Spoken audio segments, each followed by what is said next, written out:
profissionais de ensino e aprendizagem da área educacional defendem que uma pessoa ou um aluno realmente apropria-se de um novo conhecimento quando de fato ele passa a ter um sentido real em sua vida. Os novos conteúdos ensinados precisam ter objetivos bem definidos, fazendo ligação com a vivência do estudante. Um aluno pode ter dificuldade de enxergar a utilidade da fórmula matemática de Bhaskara, sendo que ele sonha em ser um músico. Por este ponto de vista, parece realmente não fazer nenhum sentido conhecer tal fórmula. Este é um dos grandes desafios de um professor: mostrar para o aluno a importância e a utilidade de um conteúdo específico para a sua formação. A lei de Deus e a graça são temas polêmicos no meio cristão. Alguns defendem que uma coisa não tem ligação com a outra ou não depende da outra. Assim surgem questionamentos. Somos salvos pela lei ou pela graça? Se somos salvos pela lei, qual é o papel da graça? E se somos salvos pela graça, para que serve a lei? Neste estudo sobre a lei e a graça, permita que os ensinamentos de Deus façam sentido em sua vida.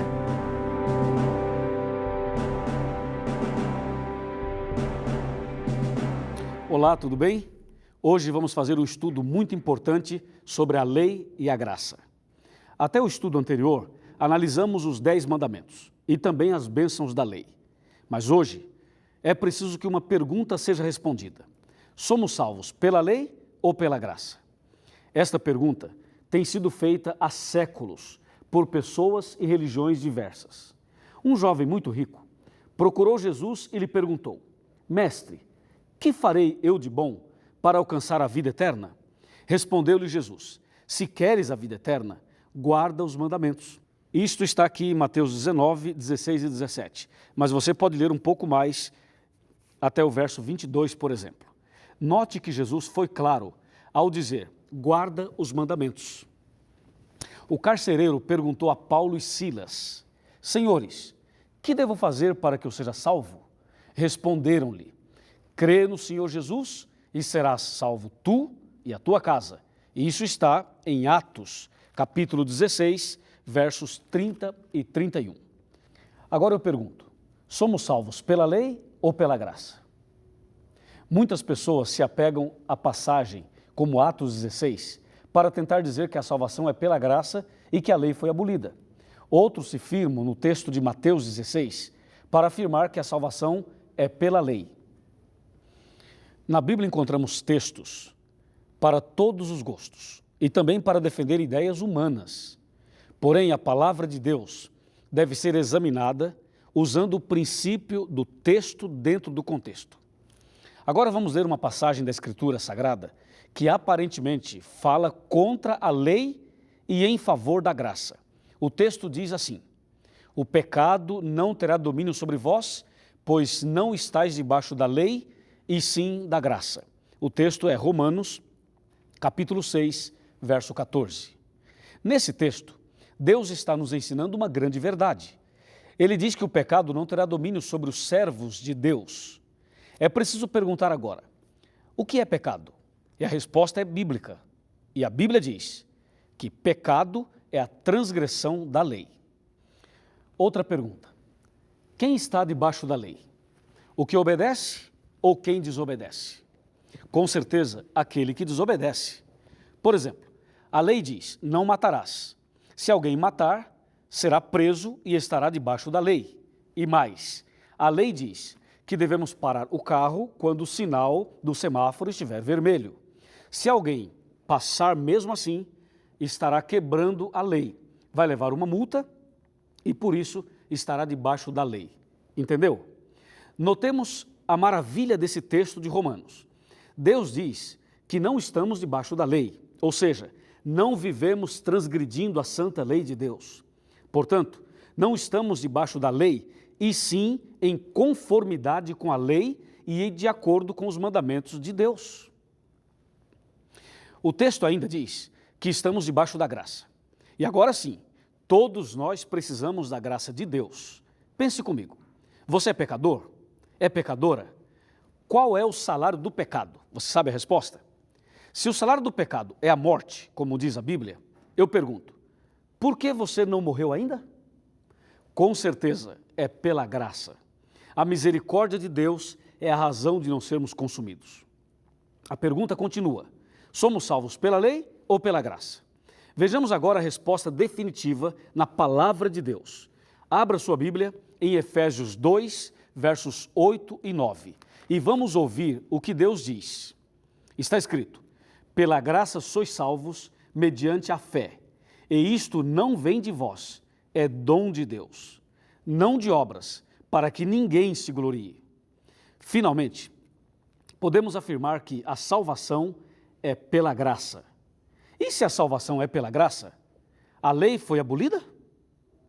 Sim ou não? Para que serve a lei? A santa lei serve de espelho e mostra a real situação daquele que se olha no espelho de Deus, os mandamentos. O espelho apenas mostra as manchas, mas não pode tirá-las. Assim, a lei mostra o pecado em nós, mas não pode nos purificar e muito menos nos salvar. Quando olhamos no espelho da lei, sentimos duas coisas. Primeira, o quanto somos pecadores e quanto estamos perdidos. Segunda, precisamos de um Salvador, precisamos da graça de Deus. Quem é salvo pela graça é salvo de alguma coisa, neste caso, salvo do pecado. Considerando que pecado é a transgressão da lei, não poderia haver salvação pela graça se a lei tivesse sido abolida, você não acha? Assim, quando alguém afirma que a salvação é pela graça, sem saber, está afirmando que a lei ainda está em vigor. Porque se não há lei, não há pecado. E se não há pecado, não existe salvação pela graça. Portanto, a Bíblia Sagrada afirma que a salvação sempre foi pela graça, mesmo antes de Cristo, ou seja, no Antigo Testamento. Nós, adventistas do sétimo dia, acreditamos que a salvação é pela graça. Acreditamos também que os cristãos devem obedecer aos 10 mandamentos pela graça de Deus. Considere isto: a luz brilha não para ser luz, e sim porque é uma luz. A laranjeira produz laranja não para ser laranjeira, e sim porque é uma laranjeira. O cristão guarda a lei não para ser cristão, e sim porque é cristão. Guardamos a lei não para sermos salvos, e sim porque já estamos salvos em Jesus Cristo. Que maravilha! Depois de entender bem melhor este tema, você está em condições de tomar uma decisão hoje. Hoje, Jesus quer libertar você e levá-lo a uma vida de salvação diária pela graça. Mais que isto, Ele deseja abençoá-lo para que você seja obediente aos santos mandamentos de Deus. Jesus disse: se me amais, guardareis os meus mandamentos. João 14, verso 15.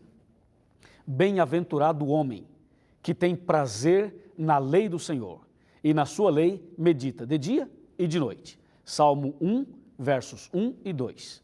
Receba agora a graça de Deus e seja feliz. Não importa qual seja o seu problema, Deus tem uma bênção especial para você hoje. Ele quer lhe dar libertação do pecado e poder para vencer. Esse é o desejo do seu coração? Então lhe convido a orar comigo. Esta oração é para que Deus nos dê a sua graça, nos dê o seu poder, para sermos fiéis aos mandamentos dele, pela graça. Oremos. Senhor nosso Deus, louvado seja o teu nome, porque a graça do Senhor é mais forte e mais poderosa que o pecado. A lei é uma bênção, porque ela mostra a nossa condição e nos faz sentir necessidade de um Salvador.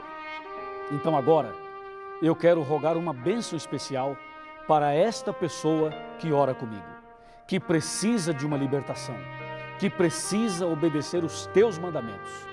Que a tua graça se faça presente na vida dela, na vida dele, com a certeza que estás nos ouvindo, com a certeza da tua bênção, com a certeza da manifestação da tua graça, com a certeza de que a partir de hoje vamos ser fiéis aos teus mandamentos nós te agradecemos agora, em nome do Senhor Jesus. Amém.